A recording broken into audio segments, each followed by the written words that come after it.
Right now, we're going to welcome our next live guest. We've got Ken Sherman from IntelliTrans talking upstream manufacturing, which, Anthony, we know you love. It's one of your favorite things to talk about.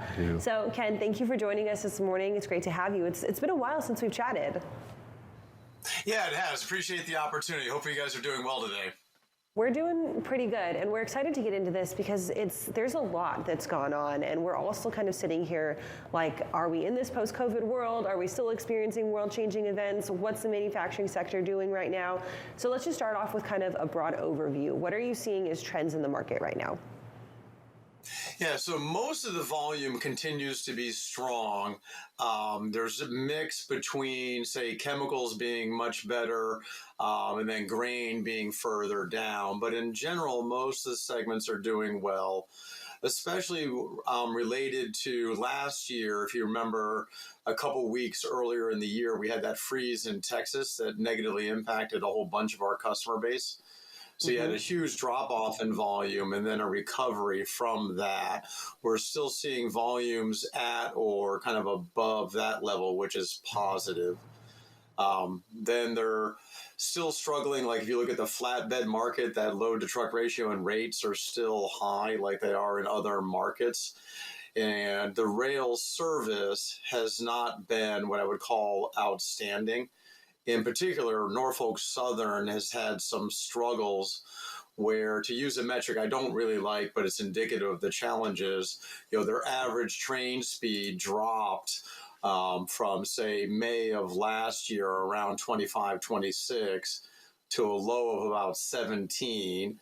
And now they're, kind of about a little bit 18 and a half, call it. So they've yet to kind of really recover from that. So what that means is for our customer base, they've got kind of solid volumes for the most part across the board, but they're having trouble with both rail and truck service, getting trucks covered, getting rail cars moving. And so what they're feeling a lot of is more work per unit measure of product shipped, because they're having to deal with a greater number of exceptions on any given day for the same unit of measure of production output, than they did previously. In some cases, 2 to 3 times as many exceptions, as they would have had for equivalent of volume pre-pandemic. So, Ken, with all of those issues in the surface transportation, I feel like that's something that often gets really overshadowed by talking about the issues with ocean shipping and bringing in outside production materials. Which one is impacting manufacturing more? Are they seeing more struggles bringing in those outside materials, or is the surface transportation problems really just the thorn in their side right now?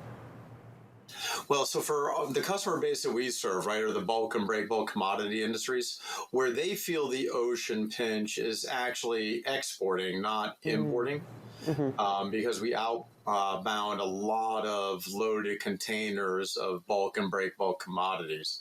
And so the challenge they're having is actually getting the empty containers to be able to load to do the outbound shipping. And so they've had to, probably as much as they loathe doing this, actually have to ask the federal government to intervene to enable them to even get containers to be able to ship the product out on ocean. So sadly, they're not having much relief in any kind of mode of transport that they're using for the outbound goods. And it's a lot of work to try to deal with all 3 modes having significant challenges at the same time. And Ken, when we're looking at upstream manufacturing right now, one of the areas I always kind of look at when different reports is going to be new orders. And as we continue to see new orders really build up, and from time to time we also start to see backlogs of orders also really start to ramp up as well. Have you seen any patience really kind of starting to dissipate in those upstream manufacturers where they're just saying, hey, you know what, cancel this order, it's taking too long, and really with inflation, I don't know how much longer I'm just going to hold on to this, and so let's just kind of move forward without it? Now, what you generally see in the markets that we're in is they're further back from the consumer. And so oftentimes you get the bullwhip effect where a little positive change on the front results in a much larger change in the back. And sometimes it lags. So they're still seeing strong demand.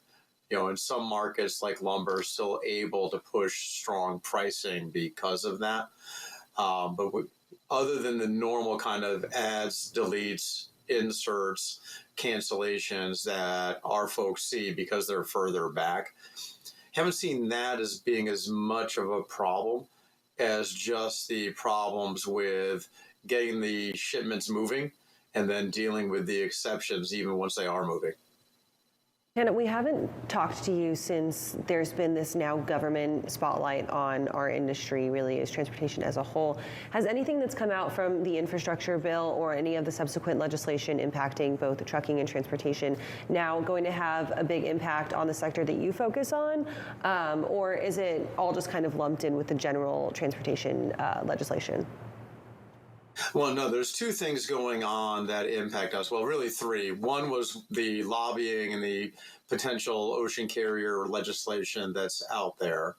Number two, like you mentioned, the infrastructure bill, that will have a strong positive impact on the industries we serve as we start thinking about rebuilding roads and bridges and terminals and putting in solar power or wind turbines and things like that.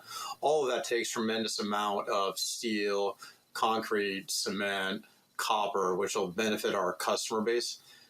The bill passing in November, us being in, kind of March-ish now, the money hasn't actually shown up in terms of actual volumes.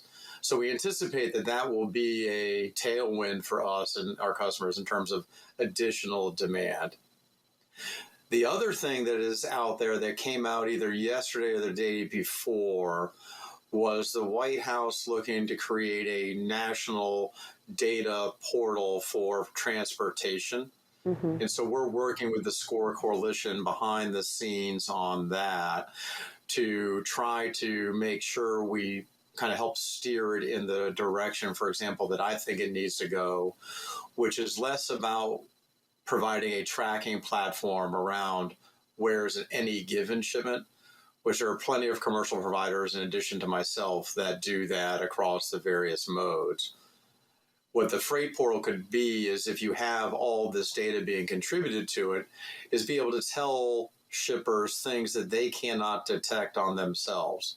So, for example, just using rail as example, how congested is Chicago and what does that mean for my ETAs? And being able to use that, knowledge around the whole market is seeing this in this given interchange, port, terminal, highway congestion, so on and so forth, to be able to create alerts and update ETAs and all of that, which will be tremendously valuable, which nobody really has enough data on their own to be able to do that. So I'm excited about half of that thing that came out from the White House the other day, which is the portal and the ability to provide insight on network data that could help feed analytics and alerts and ETAs and things like that. I'm a little less excited about the part where they're trying to basically create a portal for which companies could track their shipments. Awesome, Ken. Thanks so much for joining us this morning. I love hearing about what's happening upstream. If people want to reach out, how can they find you? Yep, so it's IntelliTrans, both for the website, the LinkedIn, and the Twitter accounts. So go to IntelliTrans.com or just our @IntelliTrans handles on the other platforms. Awesome, Ken. Thank you. Have a great weekend, and we'll catch up with you again soon. Sounds good. Take care. Have a great day.